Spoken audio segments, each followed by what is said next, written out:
Shalom, puji Tuhan, kita akan masuk ke dalam renungan pada pagi hari ini.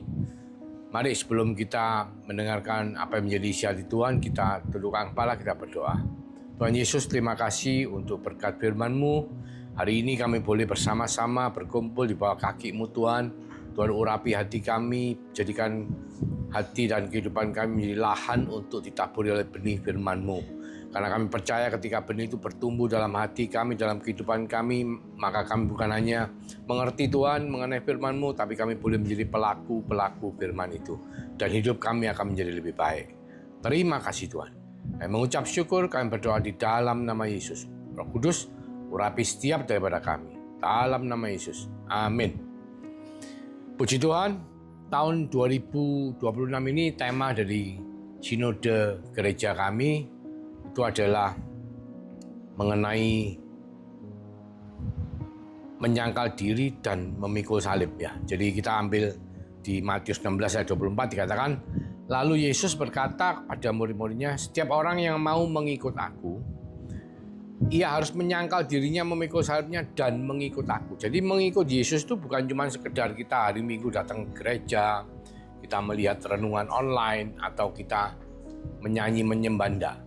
Kita itu ada dua hal yang ditekankan dalam hal ini adalah menyangkal diri dan memikul salib. Hari ini kita akan bicara mengenai menyangkal diri. Karena memikul salib, semua dari kita tentunya tahu ya, memikul salib sesuatu yang berat, sesuatu yang menderita. Nah, kita mau lihat mengenai menyangkal diri. Apa yang dimaksud dengan menyangkal diri? Kenapa kita harus menyangkal diri? Ini penting untuk saudara dan saya mengerti. Nah, kita kembali ke awal penciptaan manusia. Manusia diciptakan Tuhan menjadi wakil Tuhan di bumi. Diciptakan segambar dan serupa. Dikatakan Kejadian 1 ayat 26 dan 27. Kita, maksudnya Tuhan itu menciptakan, Allah Tritunggal menciptakan manusia itu seperti gambar dan rupanya. Ya, dihembuskan nafas kehidupan. Kita punya tubuh jasmani ya, tapi sebetulnya kita adalah roh yang memiliki jiwa dan bertempatkan di dalam tubuh jasmani. Itu adalah gambaran penciptaan Tuhan atas kehidupan manusia. Tetapi yang terjadi adalah ketika manusia jatuh ke dalam dosa, kita tahu Adam jatuh ke dalam dosa karena tidak menuruti perintah Allah, tapi terbujuk oleh si jahat ya. Karena Hawa yang pertama kali terbujuk, tergiur, si jahat ngomong, kamu kalau makan buah ini yang mana buah itu dilarang oleh Tuhan. Tuhan ngomong kalau kamu semua boleh makan, tapi buah pengetahuan baik dan buruk kamu tidak boleh makan. Sebab kamu kalau makan itu kamu akan mati, kata Tuhan. Tapi si iblis itu ngomong ke Hawa, kamu kalau makan ini kamu nanti akan menjadi seperti Tuhan, pintar semua tahu yang mana yang baik, yang mana yang buruk. Dan mereka akhirnya jatuh ke dalam dosa karena mereka memakan buah pengetahuan baik dan buruk. Dan kejatuhan mereka ke dalam dosa itu membuat gambar dan rupa Tuhan hilang. Karena mereka kehilangan kemuliaan Allah, bahkan Tuhan mengusir mereka dari Taman Eden, sehingga mereka kehilangan hubungan dengan Tuhan. Kalau dulu mereka berhubungan setiap hari dengan Tuhan, tapi karena gambar dan rupanya sudah hilang, mereka terputus hubungannya dengan Tuhan. Jadi mereka tidak bisa leluasa. Kalau dulu mereka setiap hari ketemu, ngomong-ngomong, sekarang setelah kejatuhan manusia dalam dosa, gambar dan rupa Tuhan hilang. Mereka kehilangan kemuliaan Allah, dan mereka diusir, bahkan Tuhan mengenakan jubah dari kulit domba yang disembelih oleh Tuhan sendiri, untuk menandakan bahwa nanti satu hari akan ada tindakan dari Tuhan yang membuat mereka bisa comeback, istilahnya mengalami hubungan kembali dengan Tuhan. Nah, di sini kita lihat bahwa dikatakan kalau mau mengikut Yesus itu harus menyangkal diri. Nah, diri yang seperti apa yang disangkal? Karena awalnya manusia itu kan manusia roh mempunyai jiwa bertempatkan di dalam tubuh, sehingga mereka disebut spiritual being atau manusia ilahi. Tetapi kejatuhan manusia ke dalam dosa membuat mereka terpental dari keilahian mereka. Ya, saya memberikan gambaran seperti ini. Manusia ilahi itu gambaran kalau paling simple, paling mudah bisa kita mengerti adalah gambarannya handphone yang Android yang bisa dipakai untuk melakukan banyak hal ya. Dalam kehidupan ini kan kita banyak yang harus kita lakukan. Kita bekerja, kita mungkin ngitung duit, kita mungkin bahkan kalau content creator ya, mau create konten, mau pakai aplikasi ini, mau pakai ini, pakai itu ya, filter dan lain sebagainya. mereka membuat narasi cerita pun semua dari handphone. Nah, ini dikatakan handphone ini Android canggih ya. Smartphone ya dikatakan. Ya, jangan ngomong Androidnya, ngomong smartphone karena ada yang iOS ya, bukan Android. Smartphone ya, handphone yang pandai. Nah, yang satu lagi adalah jadul, handphone jadul ya. Kita ngomong stupid phone ya. Mungkin tidak smart jadi stupid. Handphone jadul itu tidak bisa buat ngapa-ngapain, cuma buat telepon saja. Mentok-mentok ya SMS. Mungkin ada yang rada-rada maju bisa buat foto, tapi itu pun fotonya blur ya. Hari ini kalau kita lihat kembali itu foto-foto dari handphone jadul itu mungkin tidak jelas ya, gambarnya tidak jelas, semua tidak jelas, blur semua. Jadi memang karena bukan smartphone, bukan. Nah, perbedaan antara stupid phone sama smartphone adalah mereka fungsinya sangat-sangat berbeda. Yang stupid tidak bisa ngapa-ngapain, yang smart bisa dibuat bantu kehidupan, ya, bisa buat bantu. Tetapi ada syaratnya. Syaratnya apa? Bahwa smartphone ini harus terkoneksi dengan data. Nah, data ini kalau tidak ada, dia tidak akan berfungsi lebih daripada stupid phone. Kecuali mungkin karena kalau kameranya lebih bagus ya lebih bagus. Tapi di luar itu mungkin tidak bisa buat bekerja, tidak bisa buat hidup lah, misalnya bikin konten dan lain sebagainya. Aplikasi semua tidak jalan. Transfer uang tidak bisa. Terima uang juga tidak bisa. Untuk bikin apa gitu juga tidak bisa. Jadi perlu data lah. Data itu kita katakan adalah sebagai hubungan keilahian yang manusia dapatkan itu ketika manusia terhubung dengan Tuhan. Manusia ketika diusir dari Taman Eden, hubungannya putus, keilahiannya hilang. Jadi identitas lama itu, kenapa saya katakan identitas lama? Karena memang manusia lama kita itu, sebelum kita mengenal Yesus Kristus sebagai Tuhan dan Juru Selamat dan beriman kepadanya, kita ini manusia jadul, manusia lama, manusia dunia, ya. Saya nak ngomong nggak pandai, bisa lebih pandai, lebih kejam, lebih tegal, lebih tegas. Mungkin kalau cari duit lebih pintar, ya karena orang-orang dunia memang menghalalkan segala macam cara di dalam dunia untuk supaya bisa mammon itu dijadikan sebagai tujuan utama mereka. Tetapi sebagai manusia ilahi enggak, kita mungkin enggak seberapa pintar seperti mereka, ya. Jadi tetapi ketika kita beriman kepada Yesus Kristus sebagai Tuhan dan Juru Selamat, maka keilahian itu kembali dalam kehidupan kita. Maka status kita menjadi manusia yang baru. Nah, seringkali kita meskipun sudah bertobat, kita masih hidup dengan cara manusia yang lama. Oleh karena itu Tuhan mengingatkan, kamu kalau mau ikut aku, kamu harus menyangkal dirimu. Maksudnya apa? Ya dirimu yang lama itu, manusia lama itu kamu harus sangkal. Identitas yang lama itu harus kamu sangkal. Kalau Rick Warren itu mengatakan, we are the product of our past. Jadi kita adalah hasil dari masa lalu kita. Ya kenapa? Karena waktu kecil kita dididik, kita dibesarkan dalam keluarga yang bagaimana. Misalnya kalau saya dalam keluarga yang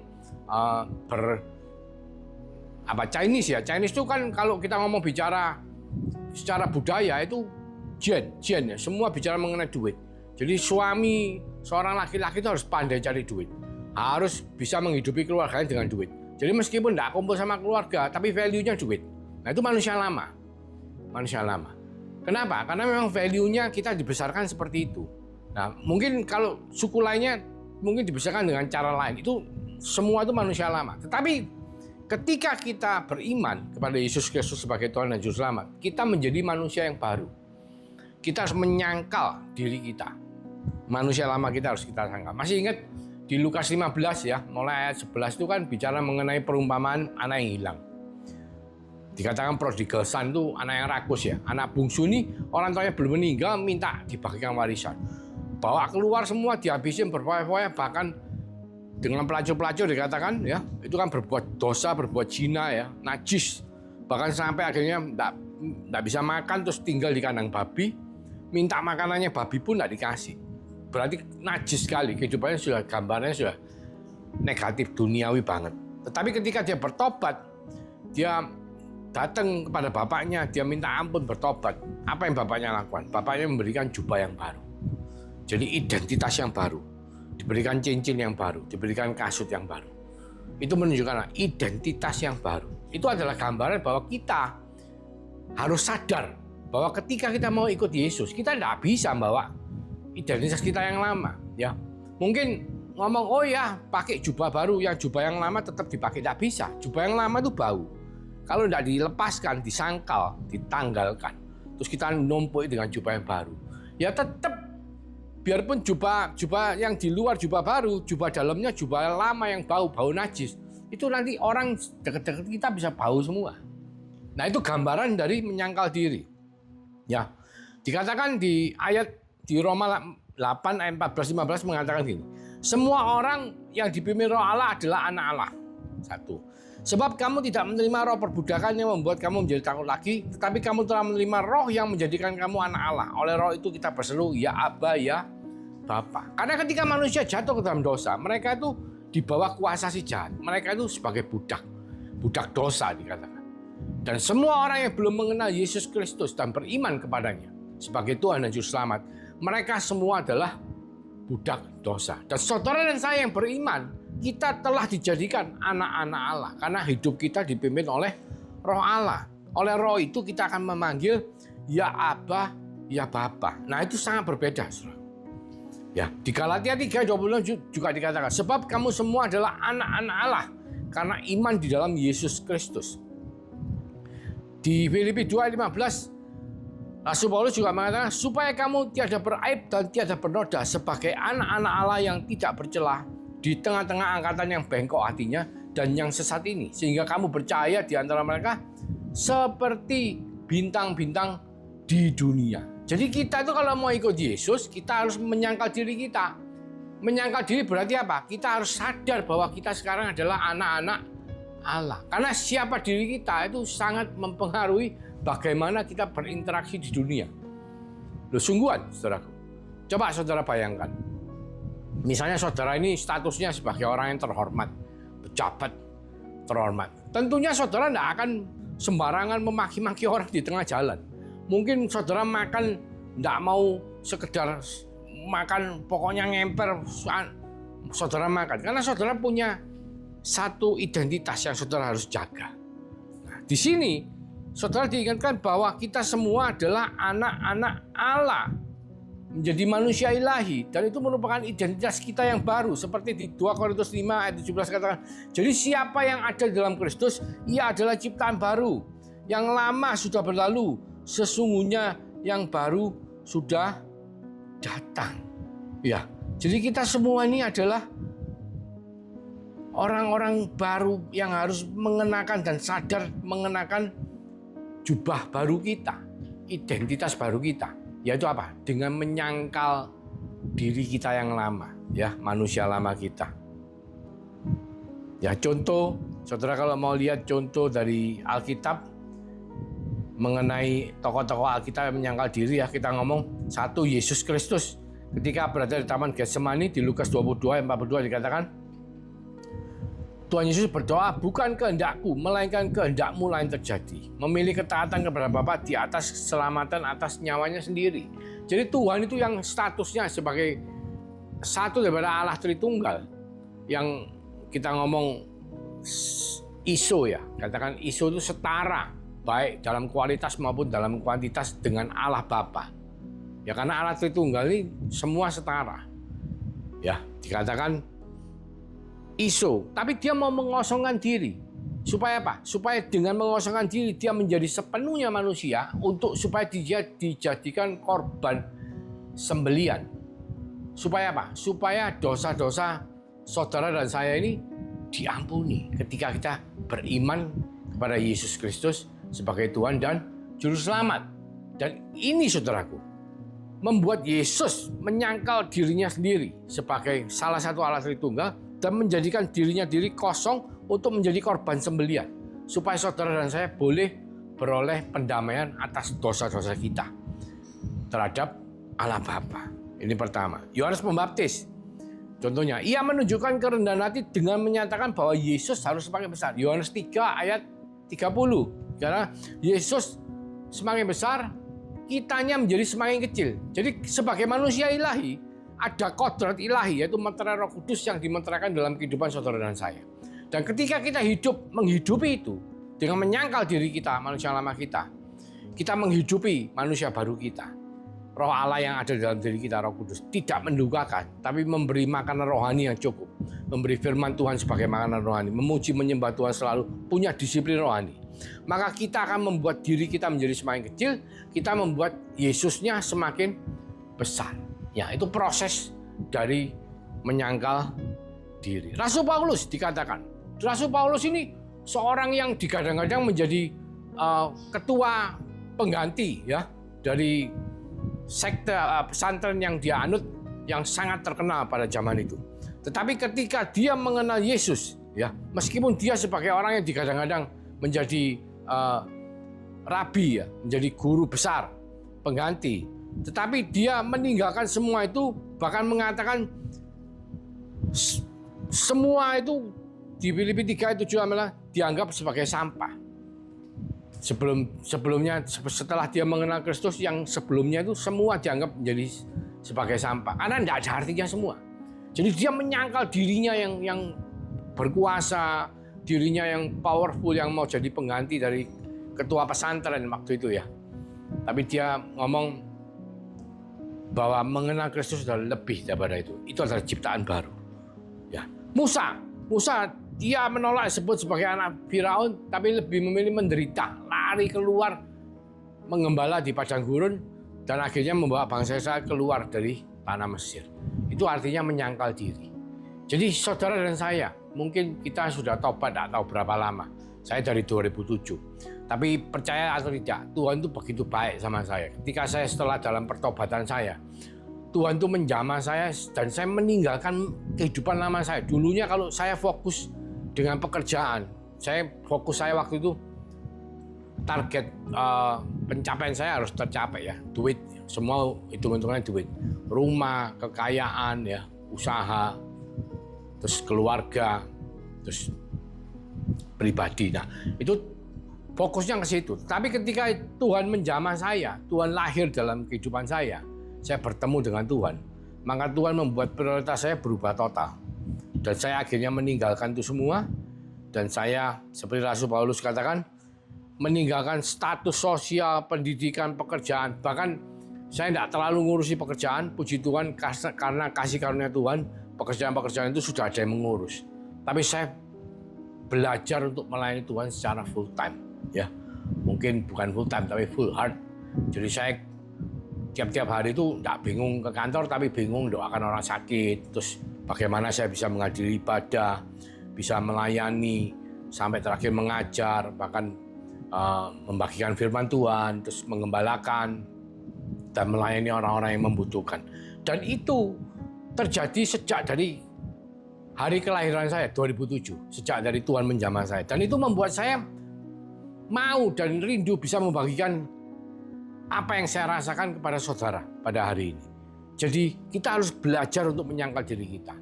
Baru kita bisa mengikut Kristus. Yaitu apa? Kita meninggalkan manusia lama kita. Kalau di Filipi 2, kita lihat di Galatia 2 ya, ayat 19b sampai 20 dikatakan, supaya aku hidup untuk Allah, aku telah disalibkan dengan Kristus. Ya, kalau kita ngomong dari awal, sebab aku telah mati oleh hukum Taurat untuk hukum Taurat, supaya aku hidup untuk Allah. Aku telah disalibkan dengan Kristus. Akunya yang lama ini disalibkan dengan Kristus. Seperti gambarnya kalau kita dibaptis, dicelup ke belakang ya, itu manusia lama kita itu mati bersama dengan salib Kristus. Namun aku hidup, ayat 20, tapi bukan lagi aku sendiri yang hidup, melainkan Kristus yang hidup di dalam aku, dan hidupku yang kuhidupi sekarang di dalam daging adalah hidup oleh iman dalam Anak Allah yang telah mengasihi aku dan menyerahkan dirinya untuk aku. Dan kita ditarik kembali dari baptisan. Itu gambaran daripada kelahiran kita sebagai manusia baru, identitas baru. Galatia 2 ayat 19-20 ya. Manusia lama kita sangkal mati, kita bangkit kembali dengan manusia yang baru.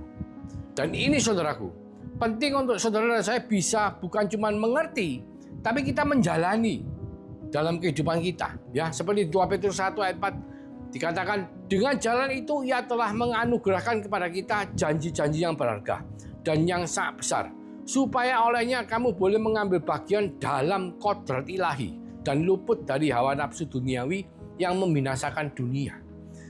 Jadi Tuhan minta kita tuh mengaktifasi, ya kalau tadi ngomongan smartphone ini harus diaktifasi. Datanya harus ada. Data itu apa? Data itu hubungan kita dengan Allah. Ya, kerohanian kita ini harus kita jalin. Spiritualitas kita ini harus kita tingkatkan melalui kehidupan doa kita, disiplin rohani kita.